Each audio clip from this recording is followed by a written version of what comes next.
नमस्कार दोस्तों, स्वागत है आपका आज के मुख्य समाचार में, जिसमें सबसे पहली और बड़ी खबर में आपको बताएंगे कि बिहार में तेज प्रताप यादव ने पीएम मोदी पर कसा तंज, बोले खुलकर लूट रहे हैं जनता की गाढ़ी कमाई। दूसरी बड़ी खबर में जिक्र होगा कि कोरोना जांच में हुई गड़बड़ी पर बोले पप्पू यादव, कहा छोटी मछलियों पर कार्रवाई करके बड़ी मछलियों को बचाने की कोशिश हो रही है।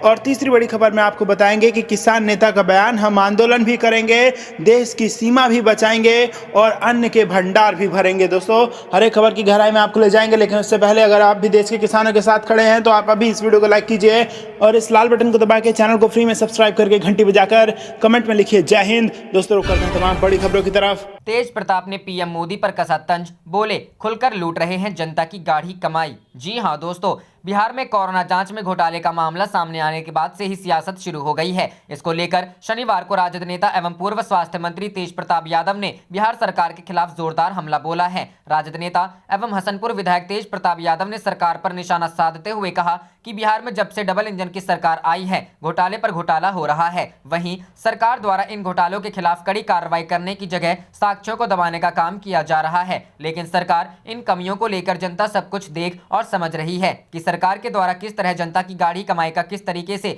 दुरुपयोग किया जा रहा है। राजद नेता तेज प्रताप यादव ने बिहार में कोरोना जांच में घोटाले का मामला सामने आने पर यह बयान दिया है। बिहार समेत देश भर में चलाए जा रहे कोरोना टीकाकरण अभियान के खिलाफ भी तेज प्रताप यादव ने सवाल उठाए हैं। उन्होंने कहा कि अब तक जो भी कोरोना वैक्सीन लगाए गए उससे क्या नुकसान हुआ, यह सभी जानते हैं। वहीं कोरोना वैक्सीन को लेकर तेज प्रताप यादव ने पीएम नरेंद्र मोदी के खिलाफ भी तंज कसा है। राजद नेता ने कहा कि प्रधानमंत्री नरेंद्र मोदी कोरोना का टीका क्यों नहीं लगवा रहे हैं। साथ ही तेज प्रताप यादव ने कहा कि पीएम मोदी को भी कोरोना का टीका ले लेना चाहिए। तेज प्रताप यादव ने मौजूदा कोरोना वैक्सीन की विश्वसनीयता के खिलाफ भी सवाल उठाए हैं। उन्होंने कहा कि इस समय देश में जो कोरोना वैक्सीन उपलब्ध है उस वैक्सीन को लेकर पूर्ण तरीके से जांच नहीं की गई है। बिहार समेत पूरे देश में कोरोना का टीकाकरण किया जा रहा है। इस पर तेज प्रताप ने आरोप लगाया कि कहीं न कहीं कोरोना टीके में भी घोटाला हुआ है। इस मामले से जुड़ी एक वीडियो भी तेज प्रताप यादव ने ट्विटर पर शेयर की है। रुख करते हैं अगली खबर की तरफ। कोरोना जांच में हुई गड़बड़ी पर बोले पप्पू यादव, कहा छोटी मछलियों पर कार्रवाई कर बड़ी मछलियों को बचाने की हो रही कोशिश। जी हां दोस्तों, जन अधिकार पार्टी के राष्ट्रीय अध्यक्ष पप्पू यादव आज खगड़िया में हैं। खगड़िया में पत्रकारों से बातचीत के दौरान पप्पू यादव ने मुख्यमंत्री नीतीश कुमार पर हमला बोला। कोरोना जांच में हुई गड़बड़ी पर पप्पू यादव ने कहा कि 60% बिहार की स्थिति यही है। सरकार से सवाल करते हुए पप्पू यादव ने कहा कि क्या इसे लेकर स्वास्थ्य विभाग के प्रधान सचिव पर कार्रवाई की जाएगी। यह पूरी तरह गबन का मामला है, जहां बड़े लेवल पर पैसे की बंदरबाट की गई है। उन्होंने कहा कि इस मामले में भी छोटी मछलियों पर कार्रवाई कर बड़ी मछलियों को बचा लिया जाएगा। पप्पू यादव ने कहा इस मामले की जांच का जिम्मा प्रधान सचिव को न सौंपी जाए, बल्कि हाई लेवल कमेटी से इसकी जांच कराई जाए। चर्चित रुपेश सिंह हत्याकांड मामले की सीबीआई जांच कराए जाने की मांग पप्पू यादव ने की। पप्पू यादव ने कहा कि सभी जानते हैं कि इसके पीछे बड़ा हाथ है, कई नेता और पदाधिकारी इसमें शामिल हैं। लेकिन डीजीपी कभी कहते हैं कि शूटर ने इस घटना को अंजाम दिया है, तो कभी कहते हैं कि ठेका और कार पार्किंग को लेकर हत्या की गई है, और आज कह रहे हैं कि रोड रेस को लेकर हत्या को अंजाम दिया गया। इस मामले में 48 घंटों में बातें बदल जा रही है। इस मामले की सीबीआई जांच कराए जाने की मांग उन्होंने पहले ही की थी और आज भी यह मांग कर रहे हैं। बीते दिनों दिल्ली में पीएम मोदी और सीएम नीतीश की मुलाकात में बिहार के विकास पर चर्चा हुई। इस पर पप्पू यादव ने सवाल उठाते हुए कहा कि जब बिहार के विकास पर चर्चा की गई तो बिहार में बंद पड़े 6000 फैक्ट्रियों पर चर्चा क्यों नहीं की गई। इन फैक्ट्रियों को फिर से खोले जाने पर चर्चा क्यों नहीं की गई।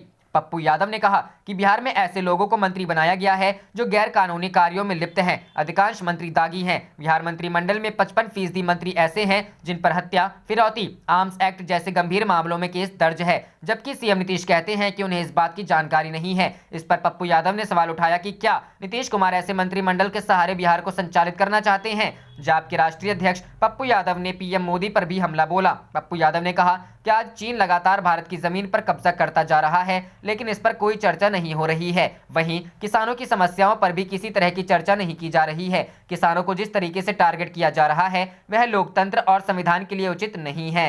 रुख करते हैं अगली खबर की तरफ। किसान नेता कक्का जी बोले हम आंदोलन भी करेंगे, देश की सीमा भी बचाएंगे और अन्न के भंडार भी भरेंगे। जी हां दोस्तों, किसान नेता शिव कुमार कक्का ने आंदोलन को लेकर बड़ा बयान दिया है। उन्होंने कहा है कि किसान आंदोलन की तैयारी 2024 तक के लिए की गई है, लेकिन इस बीच हम देश का विकास नहीं रुकने देंगे। उन्होंने कहा है कि सभी राज्यों से हमें मदद मिल रही है। शिव कुमार शर्मा उर्फ कक्का जी ने कहा कि हमने 25 तारीख को पीएम मोदी को पत्र लिखा था। हमने आंदोलन के लिए पंजाब के साथियों समेत पूरे देश को पत्र लिखा। किसान आंदोलन का मुख्य बिंदु मध्य प्रदेश ही है, लेकिन पंजाब के लोग क्रांतिकारी हैं, हमारे सिरमौर हैं। उन्होंने इस बात को जल्दी समझा और आंदोलन शुरू कर दिया। हमें पूरे देश से समर्थन मिल रहा है, लेकिन दक्षिण भारत दूर होने के चलते वहां के लोग नहीं पहुंच पाए। कक्का जी ने कहा कि हमें पहले कहा गया कि ये पंजाब का आंदोलन है, उसके बाद कहा गया कि ये खालिस्तानी सपोर्टर हैं, फिर कहा कि इस आंदोलन में विदेशी शक्तियों का हाथ है। किसानों को पाकिस्तानी, चाइनीज, यहाँ तक कि देशद्रोही कहा गया। हम तमाम दौरों से गुजर चुके हैं। 26 जनवरी की घटना दुर्भाग्यपूर्ण है, ये गलत है। हम ये स्वीकार करते हैं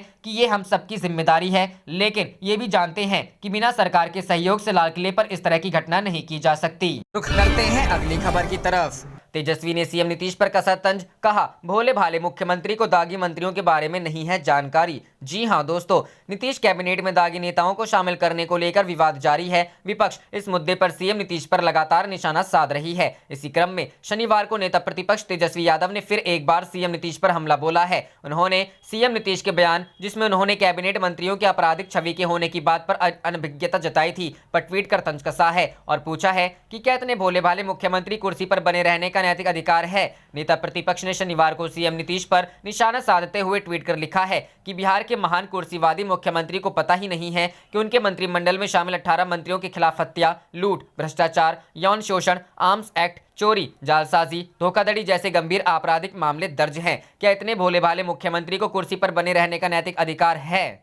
रुख करते हैं अगली खबर की तरफ। बंगाल चुनाव 2021, क्या बंगाल में कांग्रेस कैंडिडेट का भी प्रचार करेंगे एआईएमआईएम नेता ओवैसी? परिजादा अब्बास के एक दावे से सियासी चर्चा तेज। जी हां दोस्तों, पश्चिम बंगाल विधानसभा चुनाव 2021 से पहले राज्य में सियासी सुगबुगाहट तेज होती जा रही है। बंगाल में फुरफुरा शरीफ के पीरजादा अब्बास सिद्दीकी ने दावा किया है कि राज्य में ओवैसी की पार्टी का कांग्रेस से गठबंधन हो सकता है। उन्होंने कहा कि बंगाल चुनाव से पहले मैं इस कोशिश में लगा हूं।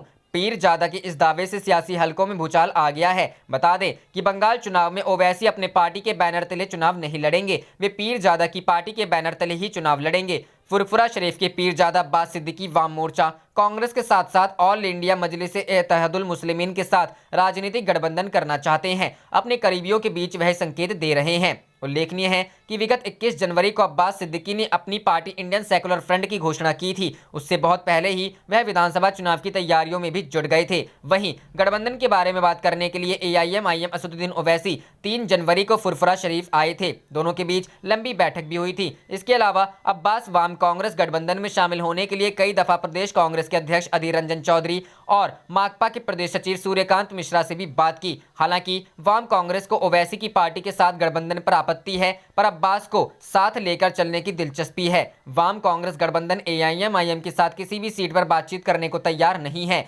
वामपंथी विधायक और फॉरवर्ड ब्लॉक के नेता अली इमरान राम्स के अनुसार, हम राजनीतिक कारणों से असदुद्दीन ओवैसी की पार्टी के साथ गठबंधन नहीं कर सकते हैं। हम इस पार्टी के इतिहास को जानते हैं। हालांकि यह पार्टी बंगाल में मुस्लिम समुदाय के हितों की बात करती है, लेकिन इसका मकसद बंटवारे की राजनीति करना है। ऐसे में हम ओवैसी की पार्टी के साथ गठबंधन नहीं कर सकते हैं। गौरतलब है कि एआईएमआईएम तेलंगाना केंद्रित राजनीतिक पार्टी है। हालांकि गत वर्ष बिहार विधानसभा चुनाव में उसे आश्चर्यजनक सफलता मिली थी। उसके बाद ओवैसी ने बंगाल की राजनीति में भी दिलचस्पी दिखाते हुए यहां गठबंधन की तलाश में जुटे हुए हैं। हालांकि अगर अब्बास सिद्दीकी की पार्टी ने एआईएमआईएम के साथ गठबंधन करती है तो कांग्रेस के लिए भी उस गठबंधन में बने रहना संभव नहीं होगा। विपक्ष के नेता अब्दुल मन्नान ने कांग्रेस अध्यक्ष सोनिया गांधी को पत्र लिखकर अनुरोध किया कि केवल अब्बास की पार्टी ही गठबंधन में शामिल हो।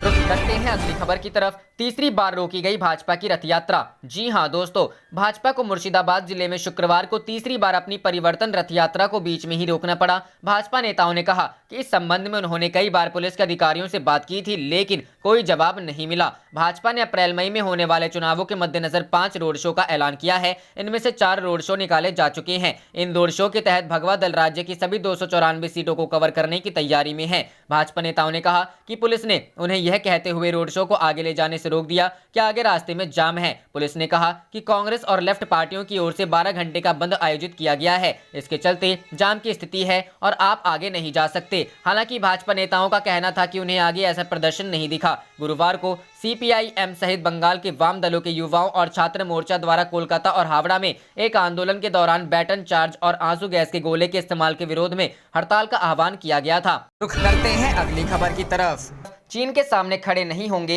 लेकिन किसानों को धमकाते हैं PM मोदी, राहुल गांधी। जी हां दोस्तों, चीन के साथ सीमा विवाद के संदर्भ में केंद्र की प्रधानमंत्री नरेंद्र मोदी नीति सरकार पर तीखा हमला करते हुए कांग्रेस के वरिष्ठ नेता राहुल गांधी ने कहा कि चीन के सामने खड़े नहीं होने वाले मोदी किसानों को धमकी देते हैं, उनके लिए दीवारें खड़ी करते हैं। वहीं केंद्र के नए कृषि कानूनों के विरोध में जारी किसान आंदोलन की पृष्ठभूमि में गांधी ने कहा कि प्रधानमंत्री मोदी इन कानूनों के जरिए अपने दोस्तों के लिए रास्ता साफ करना चाहते हैं। कृषि कानून सिर्फ किसानों का नहीं बल्कि गरीबों, मजदूरों और देश की 40% जनता का मुद्दा और कांग्रेस पार्टी इन कानूनों को रद्द करवा के ही मानेगी। राहुल गांधी ने कहा, देश के किसान मजदूरों के सामने अंग्रेज नहीं टिक पाए तो प्रधानमंत्री मोदी कौन है। चीन के साथ सीमा विवाद को लेकर भी उन्होंने आरोप लगाया कि पड़ोसी देश ने हमारी हजारों किलोमीटर जमीन ले ली है। राजस्थान के 2 दिवसीय दौरे पर आए गांधी ने शुक्रवार को राजस्थान का धान कटोरा कहे जाने वाले गंगानगर व हनुमानगढ़ जिलों में 2 किसान महापंचायतों को संबोधित किया। पहली सभा पीली बंगा कस्बे में हुई, जहां कांग्रेस नेता ने नए कृषि कानूनों को लेकर सरकार की मंशा पर सवाल उठाते हुए कहा, प्रधानमंत्री मोदी कहते हैं कि वह नए कानूनों के किसानों के लिए लाए गए हैं। ऐसे में सवाल ये है कि पूरे देश के किसान दुखी क्यों हैं? दिल्ली की सीमाओं पर लाखों किसान आंदोलन क्यों कर रहे हैं? रुख करते हैं अगली खबर की तरफ। राहुल गांधी के समर्थन में राकेश टिकैत बोले, 4 लोग ही चला रहे देश। स्मृति ईरानी से कहा, अपने घर पर ध्यान दें। जी हां दोस्तों, कांग्रेस के पूर्व अध्यक्ष राहुल गांधी ने केंद्र सरकार पर बड़े आरोप लगाए। उन्होंने कहा कि 4 लोग इस देश की सरकार चलाते हैं और जो भी हो रहा है इन 4 लोगों के लिए हो रहा है। कांग्रेस के पूर्व अध्यक्ष के बयानों का किसान नेता राकेश टिकैत ने समर्थन किया है। उन्होंने एक सवाल के जवाब में कहा, हाँ यही लग रहा है कि 4 ही आदमी हैं। विपक्ष को किसान मुद्दे पर संसद में बहस करनी चाहिए। केंद्र ने किसानों के लिए कानून बनाया जो उन्हें मंजूर नहीं तो सरकार इन्हें वापस ले। उन्होंने कहा कि किसान कृषि कानूनों के खिलाफ सड़कों पर हैं। सरकार की ऐसा क्या मजबूरी है जो कानून वापस नहीं ले रही। किसान नेता राकेश टिकैत ने केंद्रीय मंत्री स्मृति ईरानी के भाषण पर भी प्रतिक्रिया दी। उन्होंने कहा कि स्मृति ईरानी खाली हैं और उन्हें भी कुछ न कुछ कहना है, इसलिए कहने के लिए कहना पड़ेगा। ईरानी जिस महाराष्ट्र से आती हैं वहां भी हालात खराब हैं, वो वहां के किसानों के लिए भी नीतियां बनाए। महाराष्ट्र में फलों का जो किसान है उनके लिए सरकार नीतियां बनाए। ईरानी को वहां जरूर ध्यान देना चाहिए जहां उनका घर है। मालूम हो कि राहुल गांधी ने केंद्र के नए कृषि कानूनों के खिलाफ किसान आंदोलन की पृष्ठभूमि में प्रधानमंत्री नरेंद्र मोदी पर प्रत्यक्ष निशाना साधते हुए कहा कि वह अपने दोस्तों के लिए रास्ता साफ करना चाहते हैं। गांधी ने कहा कि यह कानून सिर्फ किसान का मुद्दा नहीं बल्कि गरीबों, मजदूरों और देश की 40% जनता का मुद्दा और कांग्रेस पार्टी इन्हें रद्द करवा के ही मानेगी। गांधी ने सवाल किया कि प्रधानमंत्री मोदी कहते हैं कि उन्होंने ये कानून किसानों के हित में बनाए हैं। ऐसे में सवाल ये है कि पूरे देश में किसान दुखी क्यों हैं? दिल्ली की सीमाओं पर महीनों से लाखों किसान आंदोलन क्यों कर रहे हैं? उन्होंने कहा कि इन कानूनों का लक्ष्य है कि 40% लोगों का धंधा 2-3 लोगों के हाथ में चला जाए, एक ही कंपनी पूरे देश का अनाज बेचे। उन्होंने कहा ये तीनों कानून लागू हो जाए तो किसान तो गया, उसकी जमीन गई, मगर छोटा दुकानदार भी गया, व्यापारी भी गया, मजदूर गया। राहुल ने कहा उन्होंने यह किसानों के लिए तो नहीं किया, न मजदूरों के लिए किया, न छोटे दुकानों के लिए किया। उन्होंने यह हम दो हमारे दो के लिए किया। 4 लोग इस देश की सरकार चलाते हैं और जो भी हो रहा है इन 4 लोगों के लिए हो रहा है। इन 40% लोगों पर पहला आक्रमण नोटबंदी के समय हुआ। रुख करते हैं अगली खबर की तरफ। मोदी सरकार में देश दिवालिया हो गया है। तिवारी, जी हां दोस्तों, सांसद मनीष तिवारी ने यहां शुक्रवार को आरोप लगाया कि नरेंद्र मोदी नीति सरकार के अधीन देश दिवालिया हो गया है और इसकी छवि को सामाजिक, राजनीतिक एवं अंतर्राष्ट्रीय मोर्चे पर बट्टा लगा है। मोहाली नगर निकाय चुनाव में पार्टी उम्मीदवारों के समर्थन में एक रैली को संबोधित करते हुए तिवारी ने कहा कि केंद्र सरकार पर अब 18 लाख करोड़ रुपए का कर्ज हो गया है। कांग्रेस नेता ने कहा देश की अर्थव्यवस्था पूर्व प्रधानमंत्री मनमोहन सिंह के कार्यकाल के दौरान हर साल 8% की दर से बढ़ रही थी, जो अब गिरकर शून्य के नीचे 7.7% पर पहुंच गई है। उन्होंने कहा मोदी सरकार ने देश को दिवालिया बनाकर सामाजिक, राजनीतिक एवं अंतर्राष्ट्रीय मोर्चे पर इसकी छवि को बट्टा लगाया है।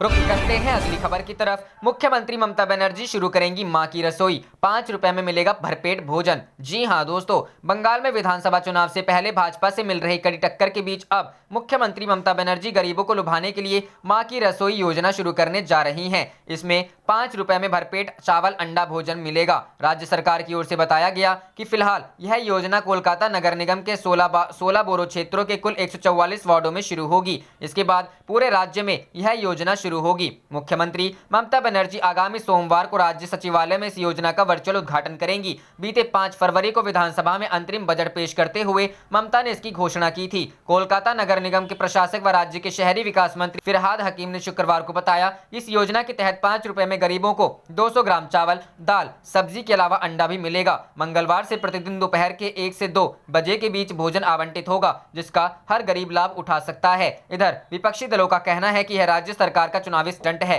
बताते चले कि इससे पहले तमिलनाडु में दिवंगत मुख्यमंत्री जयललिता ने अम्मा कैंटीन शुरू की थी, जिसमें 5 रुपए में भोजन दिया जाता है। इसके बाद इस तर्ज पर कई और राज्य सरकारों ने इस प्रकार की योजना शुरू की थी। आप देख रहे थे आपका अपना चैनल जय हिंद जय भारत।